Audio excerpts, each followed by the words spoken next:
Hello, I'm Stuart Maconie and I'm here to tell you a little about my new book, which is called Hope and Glory.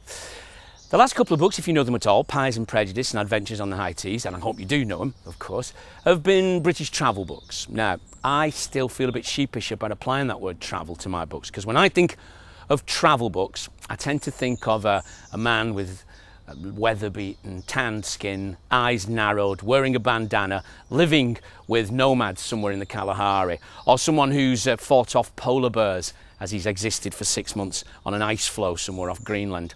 My travel books are altogether an easier proposition, certainly for the writer and the reader, I hope, in that I visit tea shops in the Cotswolds. Sometimes I get as daring as going to Chippy's in Crewe or the odd library in Gloucester. Well, I'm kind of joking, but they are British travel books because I am an Anglophile. I love Britain, I love England, I love Scotland and Wales and Ireland as well. I'm particularly interested in British history as it is experienced by people like me and people like you, I hope, ordinary people. The Britain I live in has been shaped by not kings and queens by and large, and not by battles and beheadings either, but by songs and strikes and meals and politics and arguments and television programmes.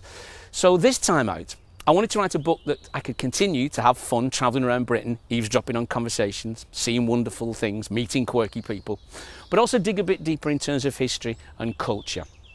So what I've done, with this idea of a people's history in mind, if you like, is revisited the 20th century, one of the most dramatic, divisive, colourful and spectacular centuries in British history.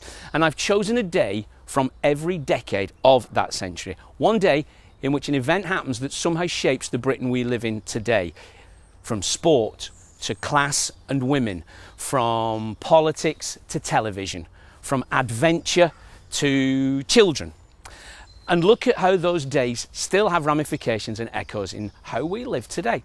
And this is where the book begins, almost literally in a place called Boggart Hole Clough in urban Manchester. It's a bit of greenery right in a densely packed bit of the city, and its significance is that if you've been here 130 years ago on a Sunday morning, you have heard the clamour of voices. It's where the modern Labour Party held some of its initial meetings, and it's also where Emmeline Pankhurst and the first few pioneering suffragettes came, often in the face and the teeth of strong resistance and opposition from young men, to proclaim the belief that women should have the vote. So here, just in a quite ordinary corner of Manchester, things happened that changed the world you live in today. And I hope that's the spirit of Hope and Glory.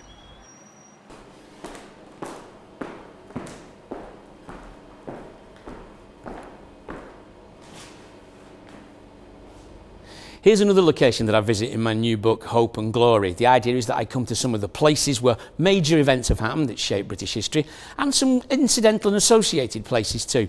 This is one of them. It's called the Deaf Institute. It's a really, really lovely little venue on Manchester's Oxford Road, well, just off it actually. I see loads of bands here. I'm often here of an evening. And quite recently I came to see Edwyn Collins, who I'm very fond of.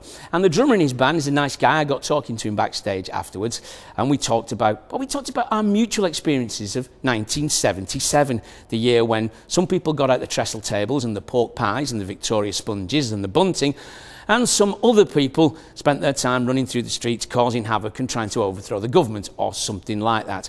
And he was quite an interesting bloke to talk to, because that bloke was Paul Cook, drummer of the Sex Pistols, and back in 1977, one of the 4 most hated and despised men in Britain.